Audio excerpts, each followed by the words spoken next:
補足の説明しましょうか、今。揃ってますかね。事務局の方から先ほどの announcement from the Secretariat. There was a mention about INPO, INPO, and I'd like to give you a brief explanation about INPO. INPO stands for Institute of Nuclear Power Operators.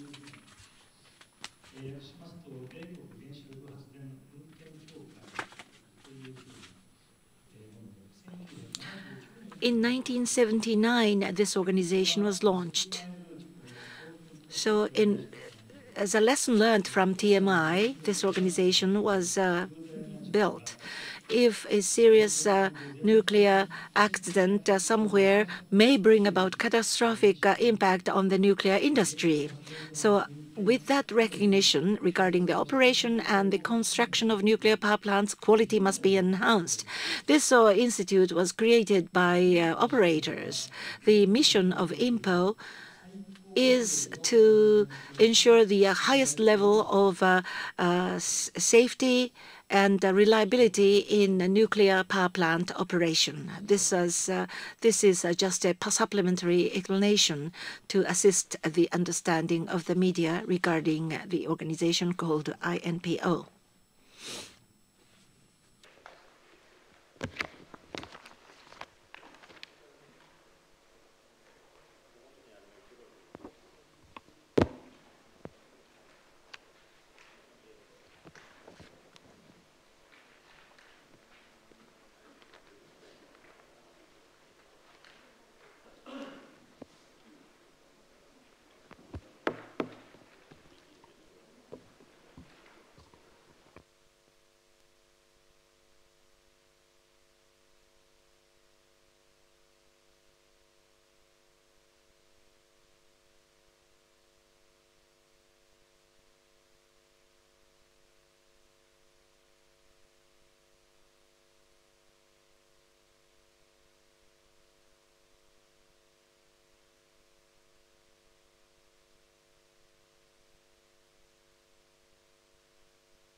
それでは定刻となり Now, ladies and gentlemen, we'd like to start the press conference.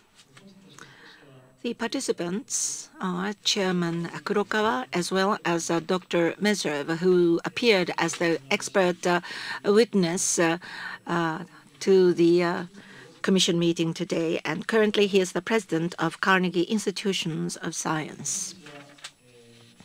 He was a former chairman of American NRC. So we plan to have half an hour press conference following the Commission meeting. We plan to end this press conference by 1635. I'd like to ask Chairman Kurokawa to give his summary of the Commission meeting, and then we'd like to accept the questions from the press. Incidentally, following the Commission meeting, we will have the simultaneous interpretation system, so please make yourself use the service of interpretation. Mr. Kurokawa? Thank you very much. At the fifth Commission meeting, we had the pleasure of inviting Dr. Mezerev, who was the former chairman of American NRC and currently the president of Carnegie Institution of Science. As an expert for long years of involvement with the nuclear power, we asked for his opinions.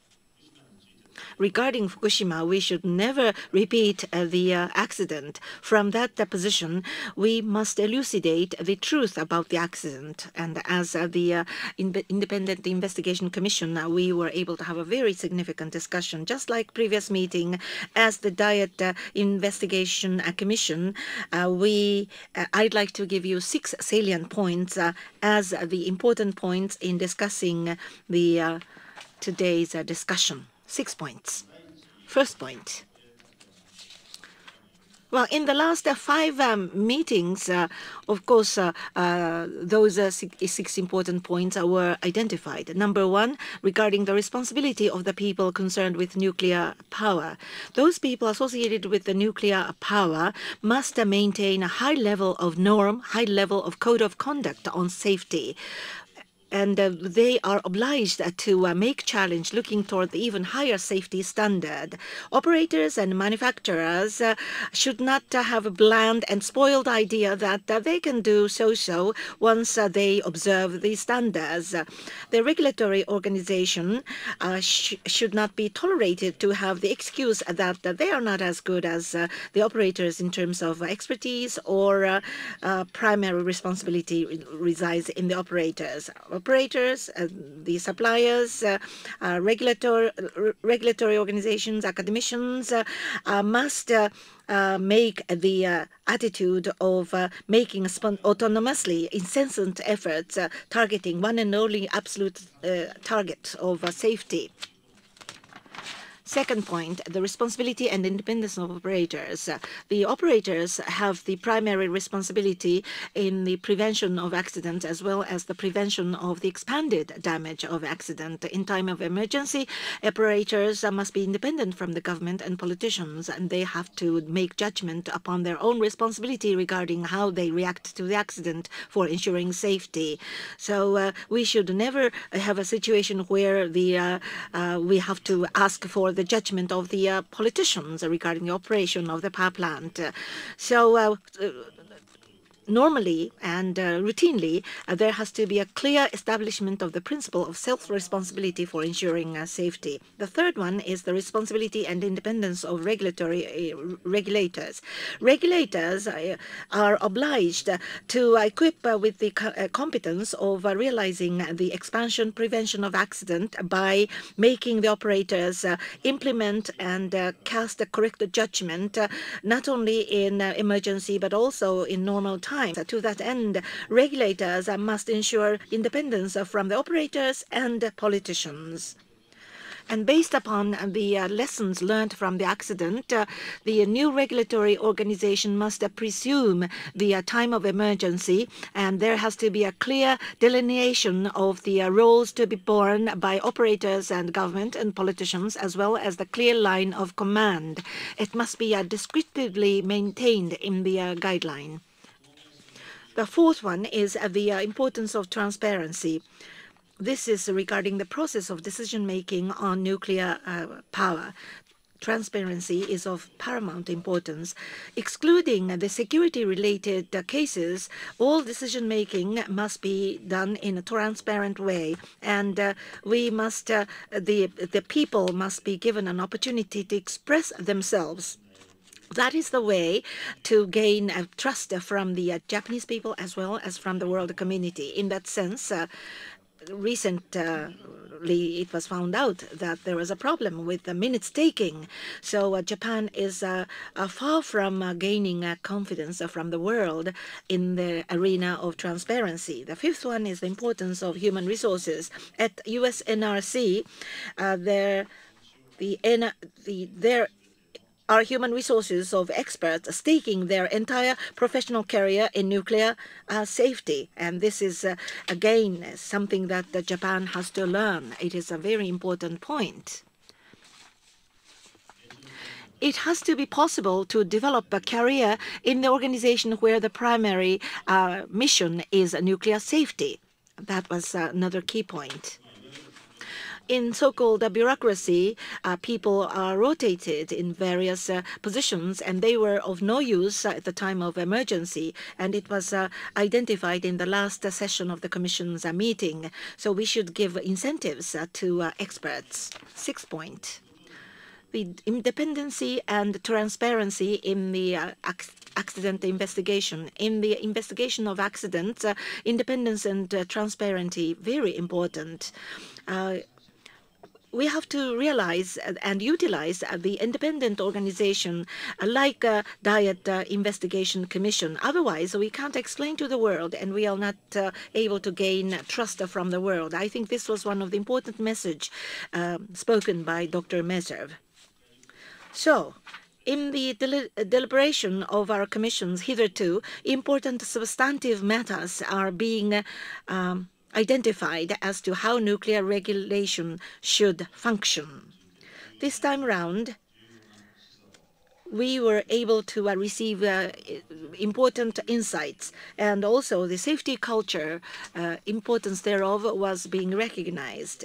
As far as the Investigation Commission is concerned, looking toward the June final report, to the extent possible, these are the points we will be elucidating and identifying. For this from the people's perspective, we must obtain confidence and trust from the world community. Based upon that, we have to be neutral, independent, and we would like to proceed with the verification works. That is all. So I will accept the questions for me or for Dr. Meserve. Floor is open, please. So now we'd like to entertain the questions from the press. Those with questions, please raise your hand, and we will appoint the person to ask a question, and microphone will be brought to you. And please use a microphone. Please give your name and your affiliation. Then make it sure that to whom you address the question. And since this is the press conference, so the question should be confined to one press member. So the question, please. Please.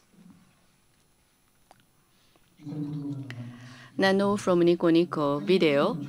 And a very important point of your commission, that is independence and transparency. I have a question about that. Last year, the Article 10 of the law about this commission, the elucidation of the cause of the accident, and also you are supposed to present a recommendation about the new structure of the government. And I think the chairman, made a proposal on 20th. And on 20th, Minister Hosono, rather than having the discussion with you in a private way, and for instance, I think he should describe his view about the new agency. And so how do you interpret his attitude? And the Ministry Hosono, is there any intention for you to invite him as an expert witness for your commission? I think this is a question to be answered by Minister Hosono. And since there was the offer from the minister to explain the bill, And myself and the 3 other members were available together with the secretary member. We heard explanation. My additional point is, I think you had a question and answers while you met with the minister. As a result of that, the necessity of launching the new agency from April, how, as a chairman, interpret that? Is this the timing, right decision? It is not I do not think that's a closed one. There was no time to adjust in advance. So we just listened to that, and we just described all the issues raised in the course of the commission, the meetings. And I think he would use that for the discussion at the Diet himself.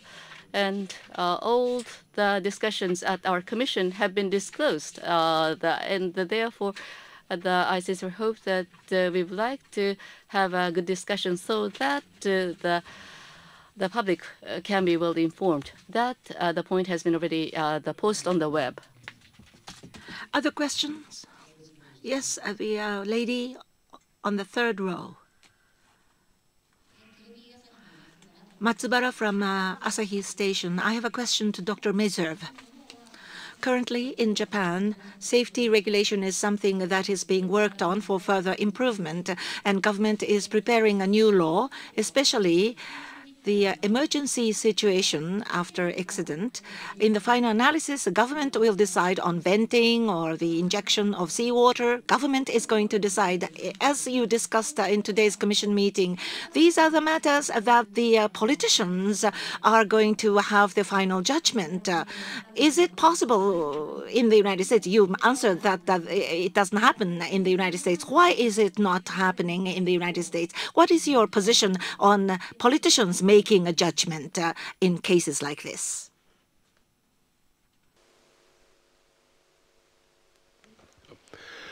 I can't comment in detail about the Japanese situation.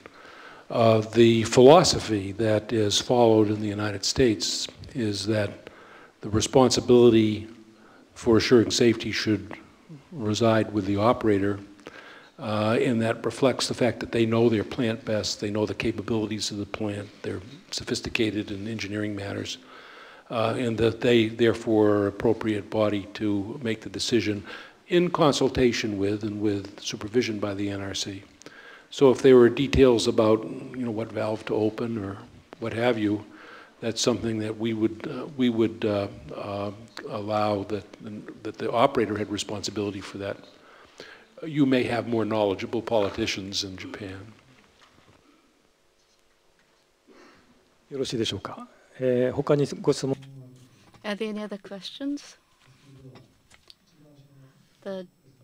From foreign press, please. Dr. Kurokawa, I'm trying to understand how your committee works a little better. Can you confirm whether your committee has subpoena power or does not have subpoena power, and what kind of powers you have, if any, to compel testimony? Can you tell me if there's anybody who has declined to appear before your committee? And is your staff interviewing people in addition to the people we hear in sessions like this? If such case happens, そのような状況になれば If such thing happens, the clearance of the Diet and the Commission is needed in order to do so. That is written. More question? Yes, once again, the front row, the person in suit. Fact, Miyajima Monthly Magazine. I have a question to Dr. Kurokawa. The regulatory agency should be created as soon as possible, but as Dr. Meserve said, it has to be independent, it has to be a competent authority. That's the will of the people. Already the law is presented to the floor of the Diet, and mid-June is the end of the session of the Diet. So I have a question. Working Party 3 is working on how the regulator should be organized. What is the status of discussion? Isn't there a possibility of singling out the regulator organization and the other administrative matters can follow. So March, April, intensive discussion can take place. If that was not the case, like Minister Hosono will rush to you and talk to you about something. So what is your position? How are you going to direct the stage, if you will? Well, that is, well, the mandate of our commission is that we will be finishing our report by June. So we have collected the expert witnesses, and we have been able to identify the issues. One is the new organization. Regarding the cause of the accident, has it been well considered? And with the creation of the agency, do we think that it is possible to prevent the accident? Is it an organization worthy of confidence and trust from the Japanese people and the world community, especially the responsibility of the operators and the independence, the staff members' quality, and the commitment to the safety question? So these are the salient points. So we are not thinking of anything about issuing anything at midterm. Are there any other questions? The third gentleman on the first row. My question is to Dr. Meserve. My name is Osaki from NHK.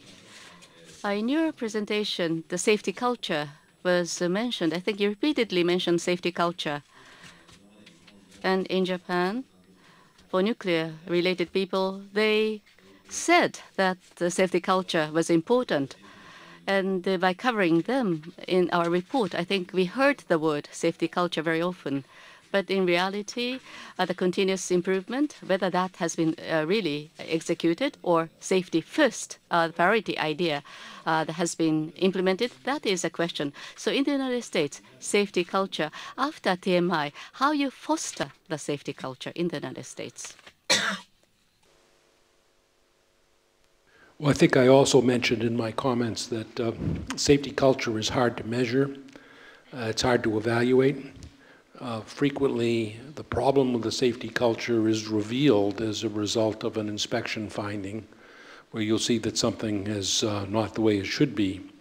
It is routine in such circumstances in the United States to require that there be an evaluation to find what we call the root cause of the problem. And that exercise quite frequently reveals that there is a safety culture issue in the plant. And if that is the case, then we, NRC, would work with the licensee to make sure that it is addressed. I tried in my comments to reveal some of the traits, the characteristics that would be elements of a safety culture to try to make it more concrete in terms of attitudes, communications, protection of whistleblowers, sort of reinforcement of safety as being the highest priority, and that's something that you can evaluate by interacting with the staff in the plants. But I certainly agree that it is a very difficult thing to measure, and it's certainly very hard to regulate, but it is also simultaneously crucially important.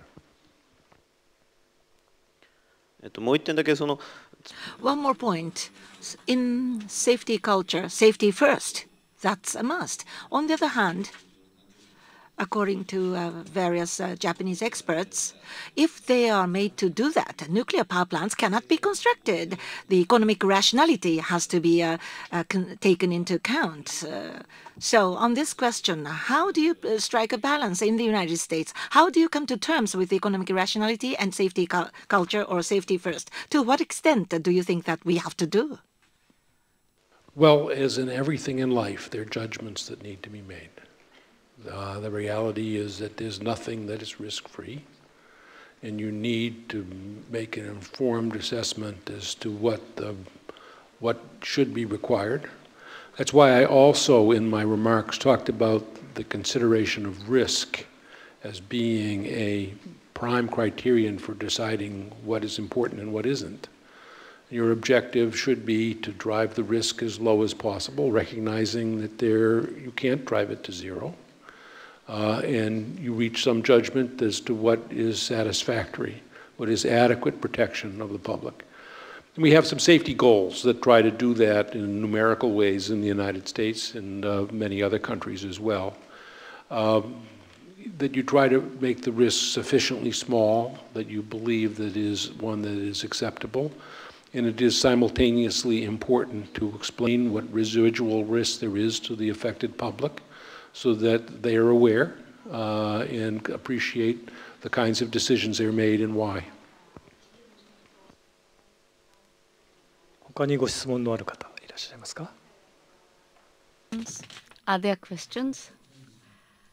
The gentleman in the first row, please. Maruyama of the journalist, the conference. My question to Dr. Meserve. And when you, from the commission members, you ask the questions, and the people with different career joined the NLC, or the people who leave the NLC move to the operators. And I think the very detailed questions were asked. Why that question was asked by the members? Because that may lead to the too cozy relations between the regulator and industry. And in Japan, we have the word called nuclear village or nuclear community. And against that background, those who studied nuclear, and unless they join the industry or operators, are very difficult to get a job elsewhere. And so academic society itself very difficult to the focus only on the safety. And so that situation in Japan may be quite different from that in the United States. That's my personal impression. And have you ever heard the traditional Japanese system, and how do you think about current system in Japan? I'm not sufficiently knowledgeable about what has occurred in the relationships with the regulator in the industry in Japan to be able to comment knowledgeably. I have been informed that part of the problem with the regulator is that, in fact, people rotate through the regulatory enterprise on a relatively short-term basis, and at least in the past, maybe within NISA, within the regulatory enterprise, only for a year or two, and then they move back to other jobs in METI. So you have questions about whether they've developed competence. You do have to worry about making sure that the regulator is not captured by the regulated community. That is a serious concern that one has to deal with in the United States and worry about in the United States as well as here. The way we try to handle that is that there is although there are some people who leave the regulatory enterprise to go off and work for licensees, it's not a large number. And there are legal bars on those people in terms of their subsequent interaction with the NRC. And I described that a little bit. For certain high-level people, there is what's called a cooling off period where there's a number of years where you're not allowed to go back to the NRC as a representative of any entity to deal with them. So that, I, for example, would not have been allowed to go back to the NRC after I left as commissioner for a number of years, as chairman for a number of years because of that. There are some other prohibitions with regard to matters with which you were personally responsible, that if you've been personally in detailed way responsible for a given policy, you are barred for life from ever going back and dealing with the NRC on that matter. So there are various proscriptions that arise from the law to try to limit the authority of people to have one side when they're in government and then go back out and come back to the agency and now argue for a different position, and make sure that they don't have a cozy relationship with their former colleagues. We have one benefit that I think I should acknowledge that exists in the United States that is perhaps is a challenge for Japan, in that we have a source for a knowledgeable workforce that is beyond the nuclear industry. We have a nuclear navy that operates about 100 reactors on submarines and aircraft carriers. And so we have people who have very extensive training as a result of working in the nuclear navy, and some of them, will retire, and they have deep experience on nuclear matters. And that is a pool of people that are available to come to the NRC or to go to licensees or what have you. They go various places. But they come into the agency with great experience if they go to the NRC, and they don't come from the industry. And of course, Japan does not have a nuclear navy, so you don't have that reservoir of competence that we do. ありがとうございました。そろそろお時間が迫っております。It's about time that we have to close, so we will accept only 2 last questions. Would that be all right? All right, the person in the center wearing a gray sweater.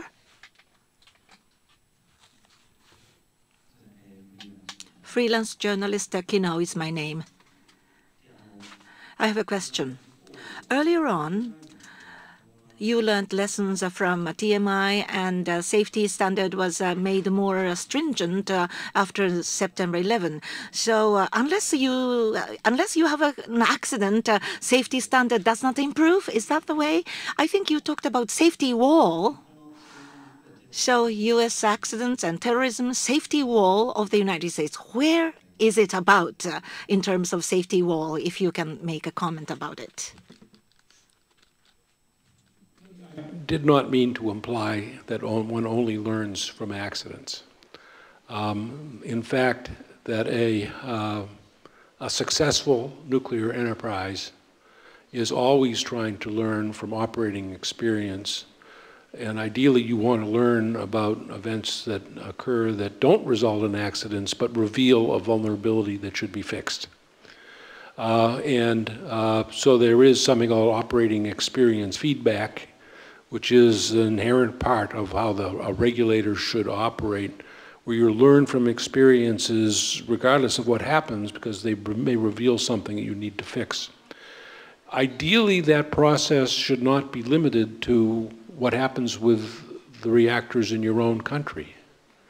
That you would hope that there is a process that the whole nuclear enterprise around the world will learn from events and extract the lessons from them and provide that as a vehicle for improved performance without any accident ever having occurred, but everyone having revealed from their analysis of an event how to deal with the situation and prevent an accident. 最後の質問でございますけれども。Perhaps one last question. The gentleman raising the hand, the 3rd row. Suzuki from Asahi. And my question to Mr. Kurokawa, Dr. Kurokawa.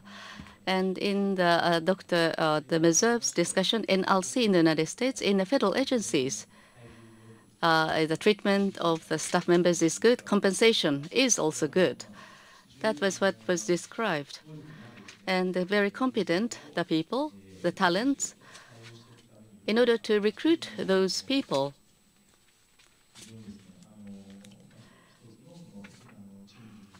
the compensation is a very important factor to attract the talents. And in Japan, the civil servants, much has been discussed on the reduction of the compensation for the public workers, and also the cost of the power, etc. All those factors involved. So the personnel, the cost, and for the new regulatory the agency which is going to be established, do you have any plan to increase their compensation higher than ordinary the government workers? Do you think that the factor is important to attract the talents? Very difficult to answer that question, but having listened to the discussion in the career, what they would like to do and how the work is perceived by the society, I think that constitutes a very important the motivation. Incentive is not only the monetary, the compensation, so credibility and the great trust, and that leads to the process, the accountability and transparency. And so I think the way to form that career is important. And of course, the better compensation would be good, but I think that alone is not an important factor to attract the talents. Thank you very much, ladies and gentlemen. With this, we'd like to complete the press conference. Ladies and gentlemen, thank you very much for coming.